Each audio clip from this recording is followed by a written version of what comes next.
inanimate, you know, there was no animatronics or anything. It was just literally a mask that didn't move. It really made it seem though as though there was more. That's me in the movie. There's no CG there. That is actually me. A funny story actually about the mouth and things. George Lucas's daughter Amanda was a big fan of Ewoks, and George said, would I go to Amanda's, I think it was her 4th birthday party at his house, but as Wicket the Ewok, you see, because she would love him full costume. In full costume, you know, in 80 degrees, would I go and present her cake? So in the middle of the pie, all her friends were there, and they sent me out with the cake, and I stood there, and then all of her friends decided Wicket should have some cake, and they started literally stuffing cake into my mouth. And they walked back into George's living room where I was going to pull off, and they took the head off, and my face was plastered with cake. It had literally filled up the inside of the mouth. But I couldn't refuse, you know, I had to keep the illusion alive. That's right. Oh man, that is awesome. And did you enjoy the cake? Was it good cake at least? I don't think I got any of it. My face enjoyed it, but I didn't actually eat any of it. Hey, I don't know if you have all been to see Warwick's show at 1:45 right here at Premiere Theater.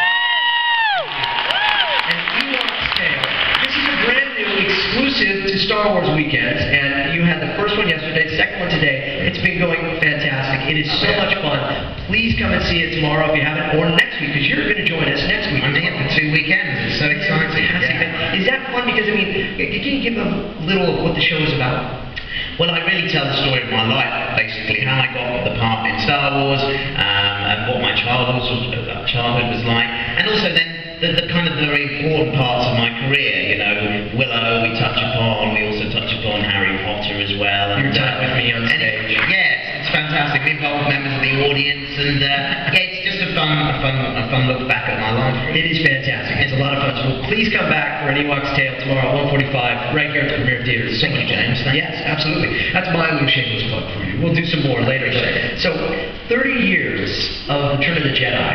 Yes. What are your kind of takeaways from all of this experience to look back now at this film? Well, it's amazing. I mean, we're looking back 30 years, aren't we? I mean, that's an astonishing amount of time. And there's not many films, are there, that have that sort of longevity to them. No. You know, and you know, people still celebrate Star Wars and Return of the Jedi as if it was a brand new movie, and that's so exciting. And to be part of that is still a thrill. I mean, at 11 years old, it was exciting to walk on the set and be confronted with my heroes in the shape of Han Solo and Luke Skywalker. You know? Because you were a Star Wars fan. Oh, absolutely. I remember seeing the film in '77, going back home and telling my mum all about it. I mean, I remembered every detail. So it had a huge impact on me, much as it did, I'm sure, many people in this room. Not many in this room, I don't think.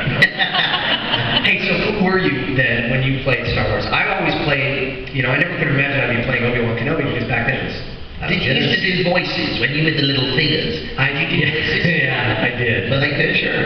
No, they weren't very good. But, no, they weren't bad. They're pretty good. But I always wanted to be Han Solo. Who did you want to be? Han Solo. He was the coolest. Yeah, he was the coolest. Yeah. I think everyone wanted to be Han. Yeah. Well, I mean, don't tell Mark that. That would be. Oh, yeah. Anybody want to be Luke Skywalker?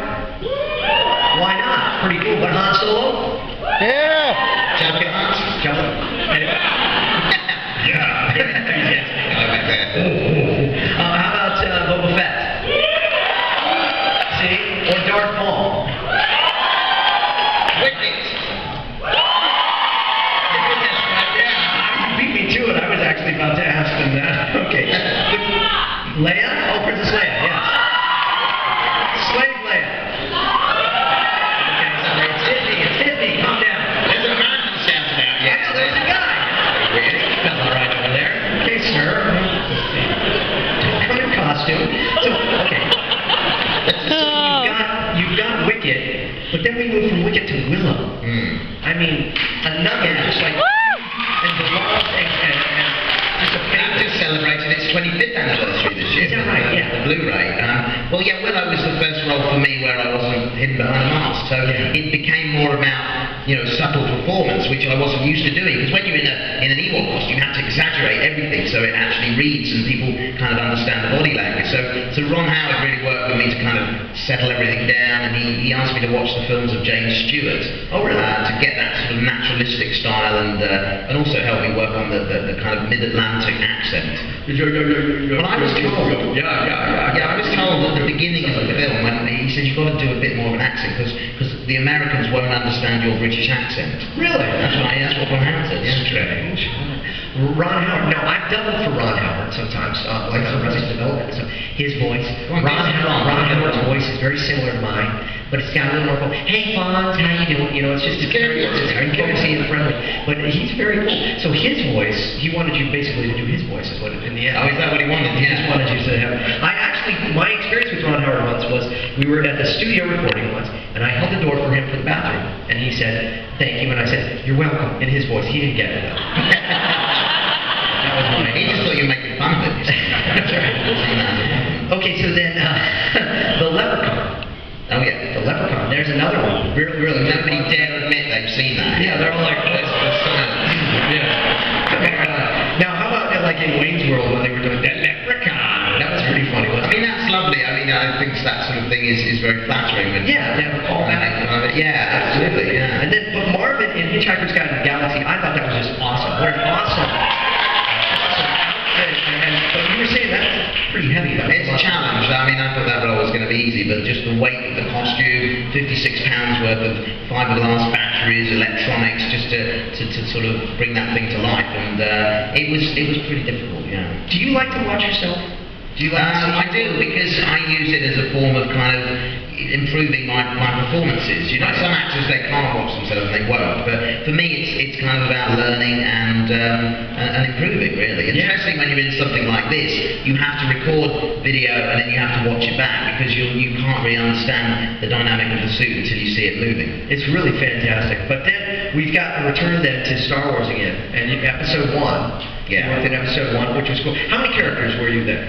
I sort of, four kind of I was involved with. Some in a very, very slight way. Okay. Do you want me to talk you through which one? Sure, yeah. We got Wald there. That was the character that George gave me because I'd been pestering him for a role. Yeah. And he said, all right, yeah, and eventually gave me this character. And then he felt guilty that he'd put me back inside a rubber head, so I was back where I started again. Yeah. So he said, come on and play this guy here, watching the pod race. Yeah. Who I understand when ILM were putting Watto into the scene, the special effects Watto, they called this the Willow shot. They strip the hair back again. Did you drink any of that stuff? Was that good?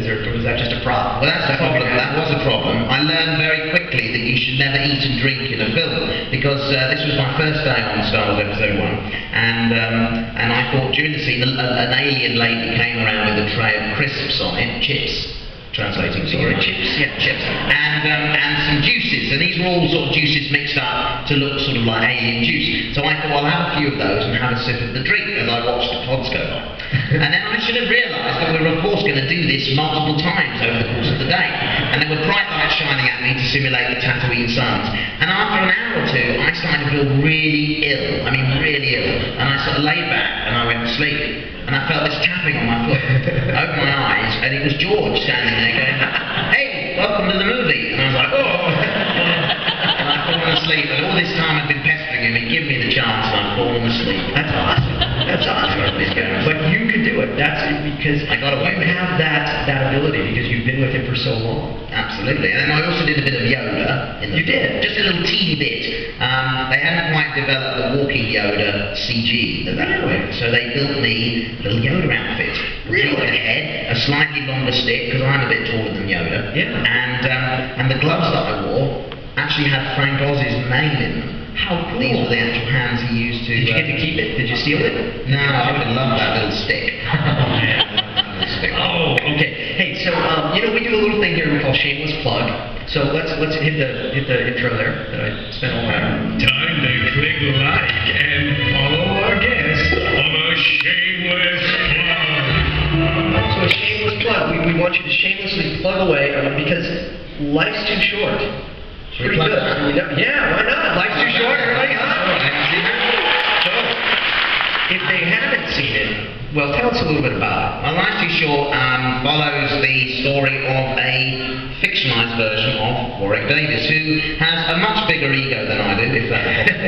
And his career is not going well, so he's kind of a bit desperate for any work that's out there. But, you know, he still harks back to those glory days of Willow, and is slightly annoyed that nobody seems to have heard of it. It's a great show, and is that fun playing that kind of caricature of yourself? Oh, it's extremely fun. You take it pretty far. It's very indulgent, but it is really fun just to play an exaggerated version of yourself, and a version of yourself saying things that you would never normally say. Oh, that with Liam Neeson. That's a little picture, isn't it? Yeah. That's still from the new Muppet movie. Oh, okay. So actually, take a look at these screens. Let's take a look at a scene from Life's Too Short. Hello? Yeah. I'm trying to find out when my new washing machine's going to be here.